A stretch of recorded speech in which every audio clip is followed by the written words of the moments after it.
എല്ലാ സഹോദരങ്ങൾക്കും നമ്മുടെ യൂട്യൂബ് ചാനലിലേക്ക് സ്വാഗതം.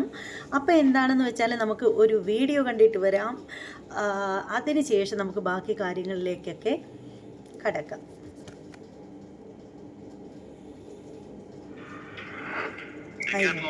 ഒരു നിമിഷം. ഞാൻ ഒരു വർഷമായി ഇതിന്റെ പിറകിലാണ്. അപ്പൊ നിഗോ സാർ ഇങ്ങനെ പറഞ്ഞു ഇങ്ങനെ ഒരു പ്രോഗ്രാം ഉണ്ട് ബിസിനസ്സിലൊക്കെ. അപ്പൊ എനിക്ക് കുറെ സ്റ്റുഡൻസ് ഉണ്ട്. അങ്ങനെ ഞാൻ എന്റെ സ്റ്റുഡൻസിനോട് പാരന്റ്സിനോട് പറഞ്ഞു ഇങ്ങനെ ഒരു സംഭവം ഉണ്ട്, നല്ലൊരു വേദിയാണ് ഗിന്നസിന്റെ പ്രോഗ്രാം, നല്ലൊരു പ്രോഗ്രാമാണ്. അപ്പൊ നമുക്കതൊരു ബുദ്ധിമുട്ടായിട്ട് തോന്നിയില്ല. അപ്പൊ 3500 രൂപയാണ് രജിസ്റ്റർ ഫീസ്. അപ്പൊ നമുക്കത് 3500 രൂപ അധികമായിട്ട് നമുക്ക് തോന്നിയില്ല. എന്താ വെച്ചാൽ നമുക്കൊരു പ്രോഗ്രാം ചെയ്യണമെങ്കിൽ നല്ല പൈസ ചെലവുണ്ട്.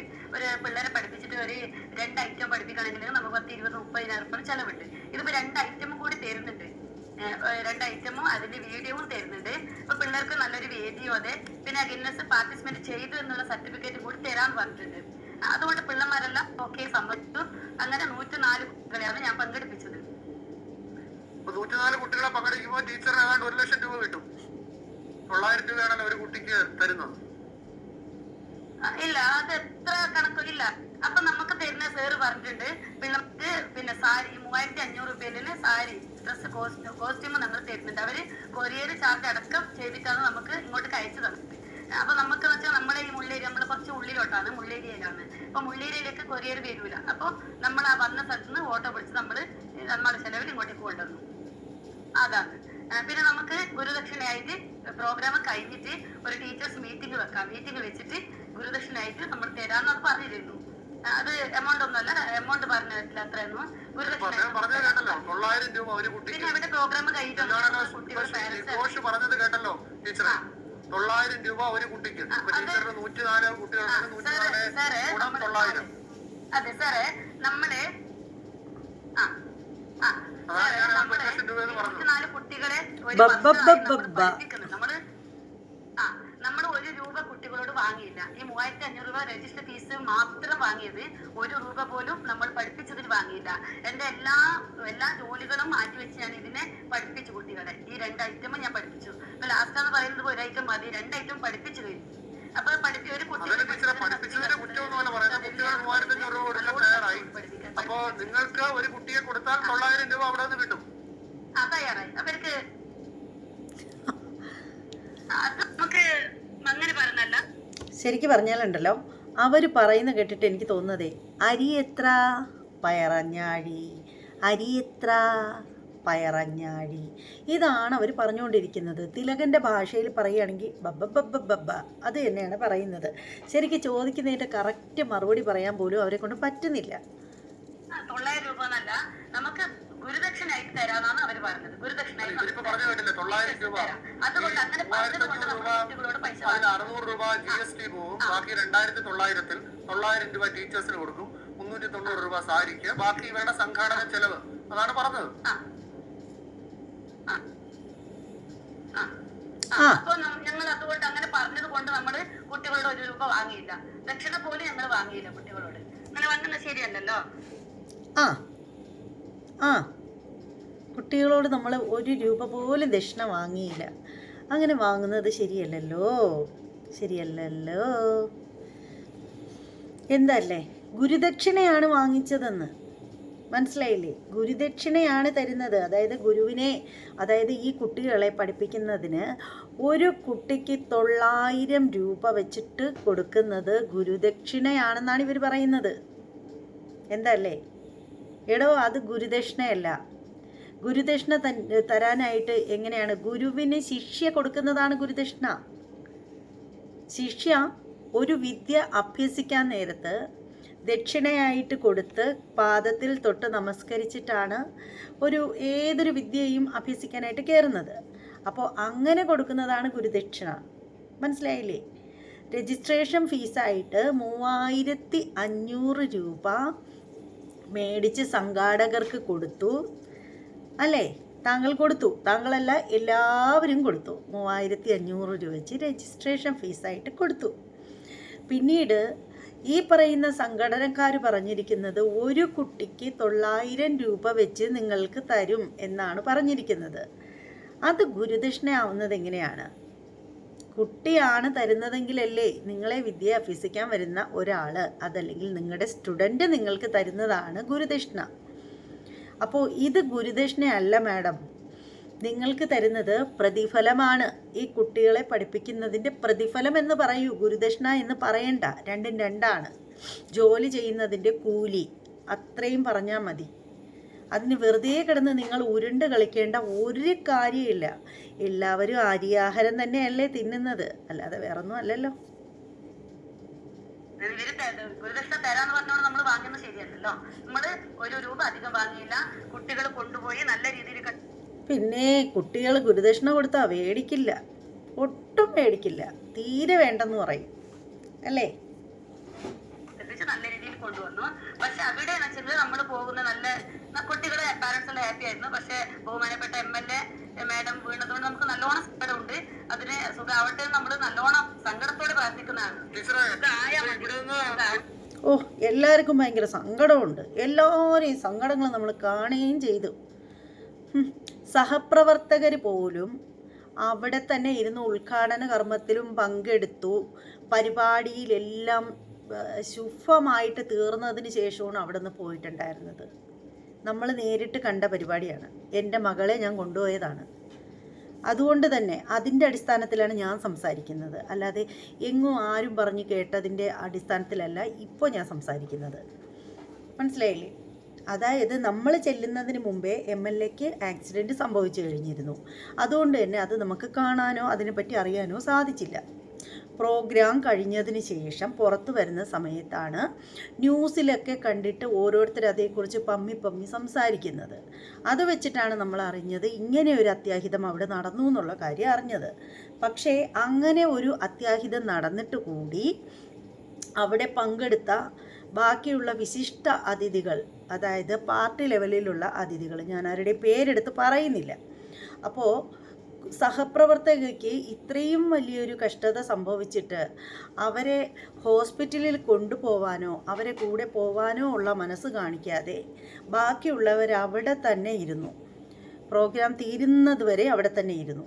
എന്നാൽ ഒരു MLAക്ക്, ഒരു അറിയപ്പെടുന്ന ഒരു MLAക്ക് ഇത്രയും വലിയൊരു പ്രശ്നം, ഇത്രയും ഇപ്പോഴും അവർ ഗുരുതരമായിട്ടുള്ള അവസ്ഥയിൽ തന്നെയാണെന്ന് വേണം പറയാൻ. വെന്റിലേറ്ററിൽ നിന്നും മാറ്റിയിട്ടില്ല. അപ്പോൾ അതിനർത്ഥം ഇപ്പോഴും അവർ സീരിയസ് ആയിട്ട് കിടക്കുകയാണെന്നാണ്. പല ചാനലിലും പറഞ്ഞിട്ടുണ്ടായിരുന്നു അവരിന്ന് ചാടി എണീറ്റില്ലെങ്കിൽ പോലും അവരിന്ന് ഹാപ്പി ന്യൂ ഇയർ എന്നൊക്കെ അവരുടെ മക്കളുടെ അടുത്ത് പറഞ്ഞിട്ടുണ്ടായിരുന്നു. പക്ഷേ ഞാനത് വിശ്വസിക്കുന്നില്ല. കാരണം ഇത്രയും സീരിയസ് ആയിട്ട് കിടക്കുന്ന ഒരു വ്യക്തി ഒരുപക്ഷെ കണ്ണ് തുറന്നിട്ടുണ്ടാവാം, ചിരിച്ചിട്ടുണ്ടാവാം, വിരലുകളൊക്കെ അനക്കിയിട്ടുണ്ടാവാം, അതൊന്നും ഇല്ലെന്ന് പറയുന്നില്ല. പക്ഷെ അവർ ഹാപ്പി ന്യൂ ഇയർ എന്ന് പറഞ്ഞാൽ എനിക്ക് വിശ്വാസം വരുന്നില്ല. ഒന്നാമത് വെന്റിലേറ്ററിലാണ് കിടക്കുന്നത്, ശ്വാസകോശത്തിനൊക്കെ തകരാറ് സംഭവിച്ചു എന്നൊക്കെയാണ് അറിയാൻ സാധിച്ചത്. അപ്പോൾ എനിക്കെന്തോ അത് വിശ്വാസമില്ല. പിന്നീട് പറയത്തക്ക ഒരു കാര്യമെന്ന് വെച്ചാൽ, ഞങ്ങളവിടെ ചെല്ലുമ്പോൾ ഈ ഒരു ഷോ തുടങ്ങുന്നതിന് മുമ്പായിട്ട് ഒരു പാട്ടൊക്കെ പാടിയിട്ടുണ്ടായിരുന്നു വേദിയിൽ. പാടിയ ആളിൻ്റെ പേര് ഞാൻ മറന്നു കേട്ടോ.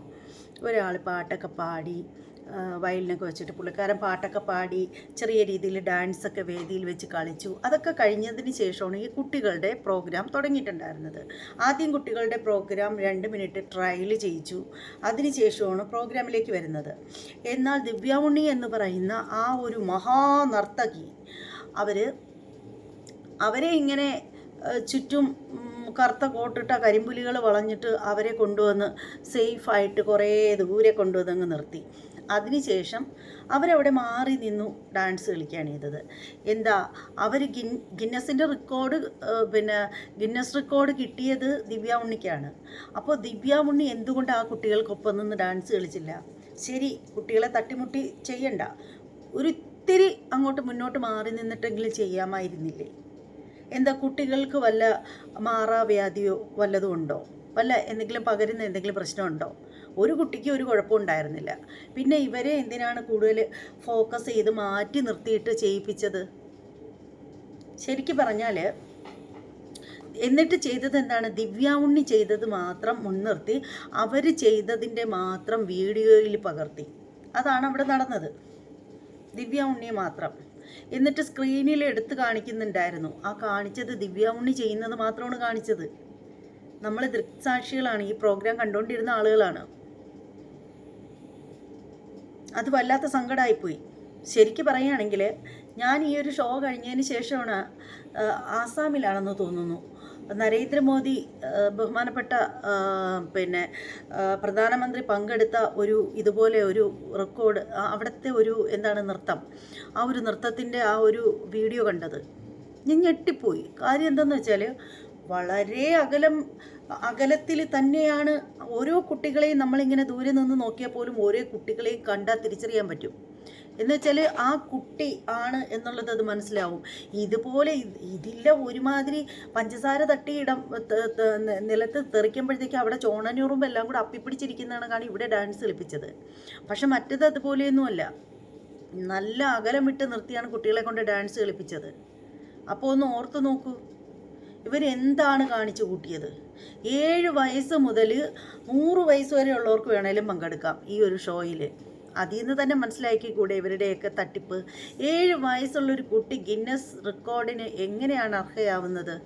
അതും ഭരതനാട്യം പോലെ ഉള്ള ഒരു ഡാൻസ്, ക്ലാസിക്കൽ ഡാൻസിൽ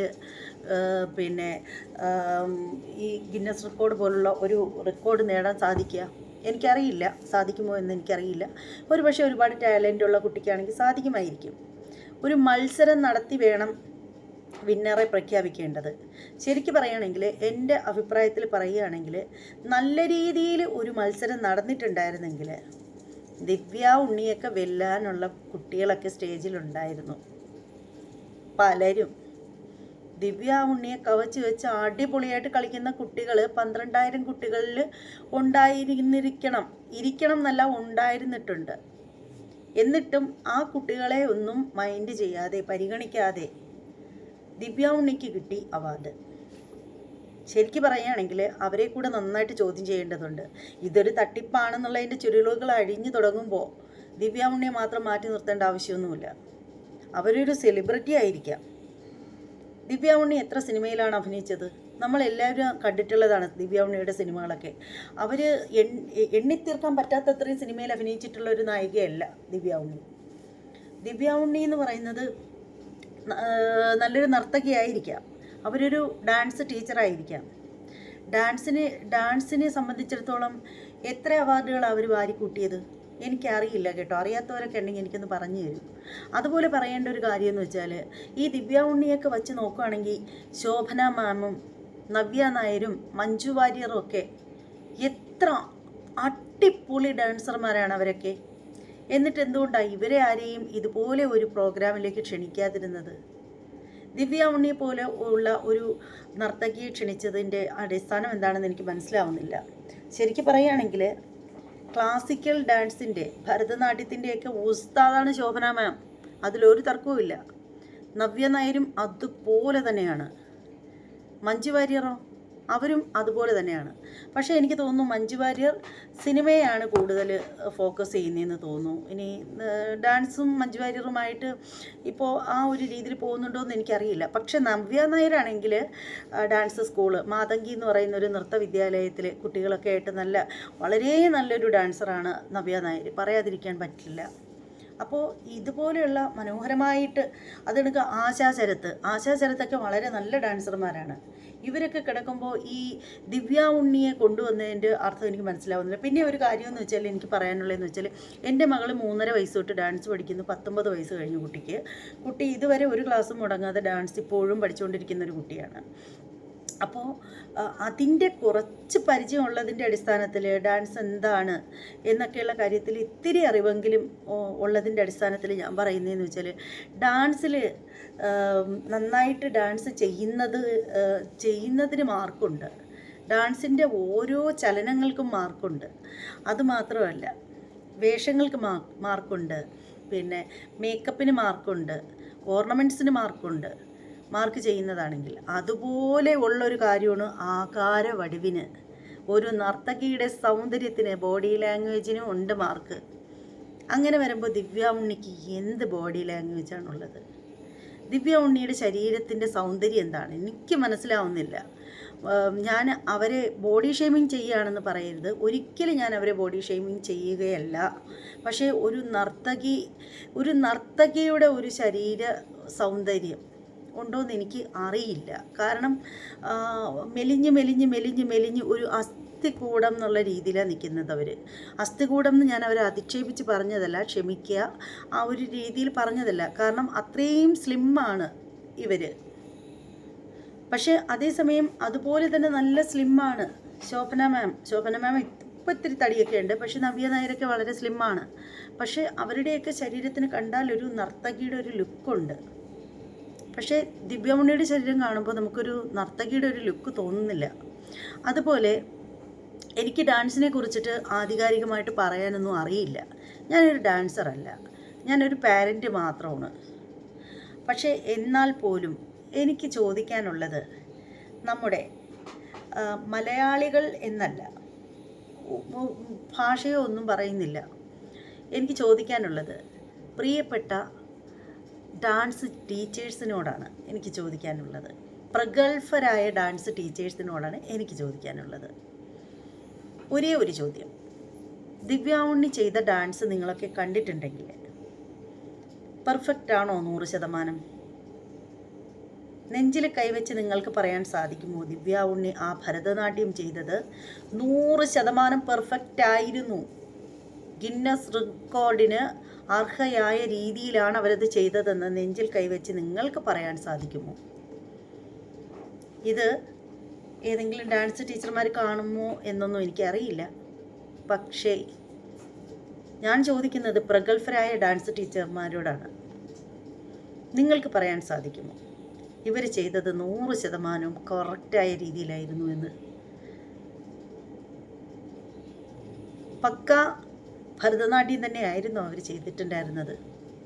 എനിക്കറിയില്ല, ഞാൻ നിങ്ങളോട് ചോദിക്കുകയാണ്, പക്ക ഭരതനാട്യം തന്നെയായിരുന്നു. ഒരു ഗിന്നസ് റെക്കോർഡ് പോലെയുള്ള മത്സരത്തിൽ പങ്കെടുക്കാൻ പറ്റിയൊരു പാട്ടായിരുന്നു അത്. എന്തല്ലേ, പൈസ ഉള്ളവന് എന്തും നടക്കും. പൈസയ്ക്കാണല്ലോ പ്രാധാന്യം. നമുക്കൊന്നും അതില്ലാത്തത് കൊണ്ടാണ് നമുക്കൊന്നും ഒരു വിലയില്ലാത്തത്. പക്ഷേ എല്ലാത്തിനേക്കാളും വലുത് ആത്മാഭിമാനമാണ്. അവിടെ പോയ കുട്ടികൾക്കും ഉണ്ടായിരുന്നു ഈ പറയുന്ന ആത്മാഭിമാനമൊക്കെ. കുട്ടികളെ മുൻനിർത്തിയിട്ട് എന്താ അവരവിടെ ചെയ്തത്? കുട്ടികൾക്ക് ഒരു തരത്തിലുള്ള അടിസ്ഥാന സൗകര്യങ്ങളും കൊടുക്കാഞ്ഞിട്ട് കുട്ടികളെ ശ്രദ്ധിക്കാനായിട്ട് വോളണ്ടിയർമാർ പോലും ഇല്ലായിരുന്നു. കുട്ടികളെ ഫൂളാക്കി. ശരിക്കും പറയുകയാണെങ്കിൽ എൻ്റെ മോളൊക്കെ നല്ലൊരു മത്സരമാണ് അവിടെ നടക്കുന്നതെന്നുള്ള രീതിയിലാണ് പോയത്. ഭയങ്കര ടെൻഷൻ അടിച്ചാണ് അവിടെ നിന്നത്, എന്താവുമോ എന്തോ എന്നും പറഞ്ഞിട്ട്. പക്ഷേ മത്സരം തുടങ്ങി, മത്സരം കഴിഞ്ഞപ്പോൾ അവർക്ക് മനസ്സിലായി ഒന്നുമില്ല എന്നുള്ള കാര്യം. കാരണം എല്ലാവരെയും പിടിച്ചിട്ട് ഇങ്ങനെ ചേർത്ത് പിടിച്ച് ഇങ്ങനെ അങ്ങ് നിർത്തി. ദിവ്യ ഉണ്ണിയെ മാത്രം ഫോക്കസ് ചെയ്തു, പുള്ളിക്കാരത്തേക്ക് കൊടുക്കുകയും ചെയ്തു. ദിവ്യ ഉണ്ണിയേക്കാളും ടോപ്പ് ലെവലിൽ മത്സരിക്കുന്ന കുട്ടികൾ എത്രയോ പേര് ആ 12,000-ൽ ഉണ്ടായിരുന്നിരിക്കണം. അർഹിക്കുന്നവർക്ക് കൊടുക്കാണ്ട് ഇതിനോട്, ഈ ഒരു അനീതിയോട് ഒരിക്കലും എനിക്ക് കൂട്ടു നിൽക്കാൻ പറ്റില്ല, ഞാൻ നിൽക്കേയില്ല. അതുകൊണ്ടാണ് ഞാൻ ഇത്ര ശക്തമായിട്ട് പ്രതികരിക്കുക തന്നെ ചെയ്യുന്നത്. ഈ കൊതു ഇവിടെ ഭയങ്കര കൂടുതലാട്ടോ.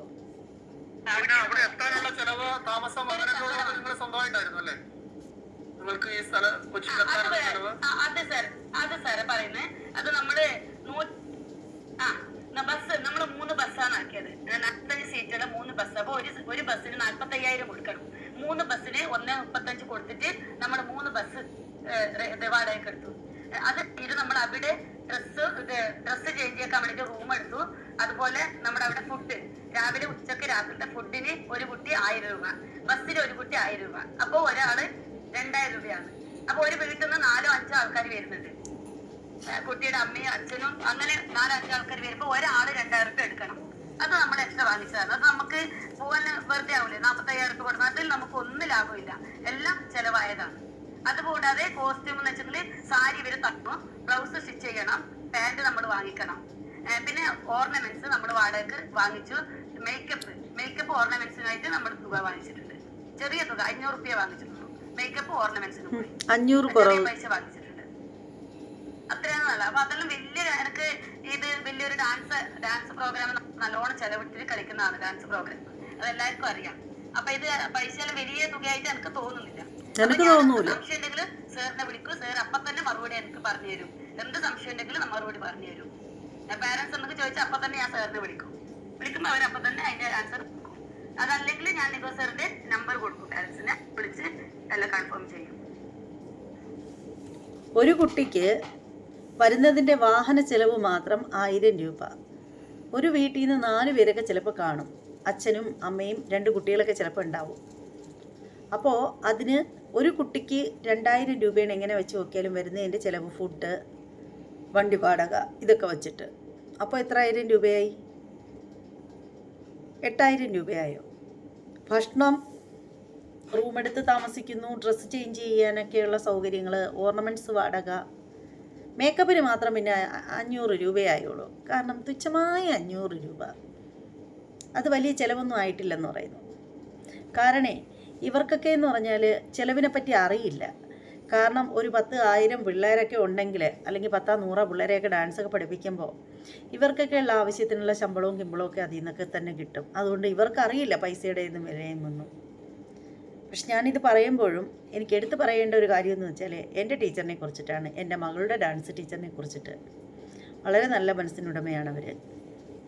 അവരൊരുപാട് ഹെൽപ്പ് ഞങ്ങൾക്ക് ചെയ്തു തന്നിട്ടുണ്ട്. ഇപ്പോഴും മാത്രമല്ല, പണ്ട് കാലം തൊട്ടേ എനിക്ക് ഡാൻസിന് എൻ്റെ മകളെ എൻ്റെ നിവർത്തികേടുകളും ബുദ്ധിമുട്ടുകളും ഒക്കെ മനസ്സിലാക്കിയിട്ട് ഹെൽപ്പ് ചെയ്യുന്ന ഒരു ടീച്ചർ തന്നെയാണ്. ആ ഒരു കാര്യത്തിൽ എനിക്ക് അഭിമാനിക്കാം, എപ്പോഴും അഭിമാനിക്കാം. അവരുടെ സന്താനത്തിൽ ഒരെണ്ണമായിട്ട് തന്നെയാണ് കണക്കാക്കുന്നത്. കാരണം എൻ്റെ മകൾ 3.5 വയസ്സ് തൊട്ടേ അവരുടെ കൂടെ തന്നെയാണ്. അവർ തന്നെയാണ് ഡാൻസ് പഠിപ്പിക്കുകയും എടുക്കുകയൊക്കെ ചെയ്യുന്നത്. നല്ലൊരു ഡാൻസറാണ്. കഴിഞ്ഞ വർഷത്തെ JC ഡാനിയൽ പുരസ്കാരമൊക്കെ അവർക്കായിരുന്നു. പിന്നെ അതുപോലെ ഏറ്റവും നല്ല ആൽബം കൊറിയോഗ്രഫിക്കുള്ള അവാർഡ് അവർക്കായിരുന്നു. പിന്നെ നാട്യമയൂരി, നാട്യശ്രീയോ അങ്ങനെയൊക്കെ ഒത്തിരി പുരസ്കാരങ്ങൾ കിട്ടിയിട്ടുണ്ട്. ഡോക്ടറേറ്റ് എടുത്തിട്ടുണ്ട്. ഭരതനാട്യം, മോഹിനിയാട്ടം, ഇതിന് എല്ലാത്തിനും ഡിഗ്രിയൊക്കെ ചെയ്തിട്ടുണ്ട്. അങ്ങനെയൊക്കെയുള്ള നല്ലൊരു ടീച്ചറാണ്. എല്ലാം കൊണ്ട് നല്ല മിടുക്കത്തിയായിട്ടുള്ളൊരു ടീച്ചറാണ്. ഒരുപാട് ഡാൻസ് സ്കൂളുകളൊക്കെ ഉണ്ട് അവർക്ക്. ഒത്തിരി ഡാൻസ് സ്കൂളുകളൊക്കെ കൈകാര്യം ചെയ്യുന്ന ഒരാളാണ്. അപ്പോൾ അവർ അങ്ങനെ ആരെയും അറുത്ത് കീറിക്കൊന്നൊന്നും പൈസയൊന്നും മേടിക്കാറില്ല. പിന്നെ സാധുക്കളെ അതനുസരിച്ച് അവർ ഹെൽപ്പ് ചെയ്യാൻ കൂടി ചെയ്യുന്നൊരു ടീച്ചറാണ്. പൈസയുടെ ഫീസിൻ്റെ ഒന്നും കാര്യത്തിന് ആരെയും കൊല്ലാൻ ചെല്ലത്തില്ല. കുട്ടികളെ ഒന്നും ഒരു വടിയെടുത്തൊന്നും തല്ലുക കൂടി ചെയ്യില്ല. തീരെ ചെറിയ കുട്ടികളെയൊക്കെ ഡാൻസ് പഠിപ്പിക്കാൻ ഭയങ്കര മിടുക്കിയാണ് അവർ. പറയാണ്ട് വയ്യ. അവരുടെ പേര് മനുജ എന്നാണ്. മനുജ MS എന്നാണ് അവരുടെ പേര്. അവർക്ക് 2 കുട്ടികളുണ്ട്. അവരുടെ കുട്ടികളും കൂടെയാണ് ഈ ഷോയിൽ പങ്കെടുക്കാനൊക്കെ ആയിട്ട് വന്നത്. പക്ഷേ എപ്പോഴും നല്ല പോസിറ്റീവ് വൈബാണ്. എപ്പോഴും ചിരിച്ച് കളിച്ച് തമാശ പറഞ്ഞ് അങ്ങനെയാണ് അവർ. ശരിക്കും കുട്ടികളിൽ ഒരാളായിട്ടാണ് അവർ നിൽക്കുന്നത്. നമുക്ക് ഒരു ടീച്ചറാണെന്ന് തോന്നില്ല.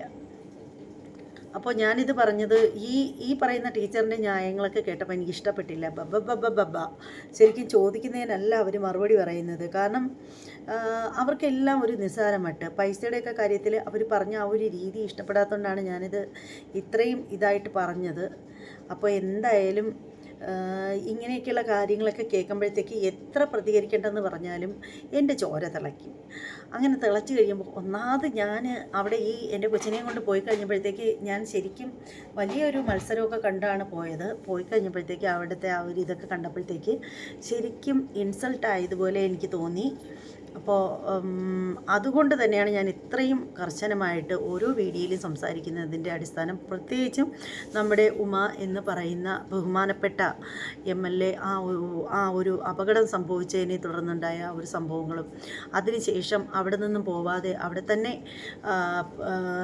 അവരുടെ സഹപ്രവർത്തകരൊക്കെ അവിടെ തന്നെ നിലനിന്നതിലുള്ള ആ ഒരു ഇതൊക്കെ എൻ്റെ മനസ്സിലുണ്ട്. അതൊക്കെ വെച്ചിട്ടാണ് ഞാൻ ഇത്ര ഡീപ്പായിട്ട് ഞാൻ പ്രതികരിക്കുന്നത്. എന്തായാലും നിങ്ങളുടെ അഭിപ്രായങ്ങളൊക്കെ നിങ്ങൾ കമൻറ്റ് ചെയ്തേക്കുക. ഇനി മറ്റൊരു വീഡിയോയുമായിട്ട് കാണാം. അതുവരെ എല്ലാവർക്കും ബൈ.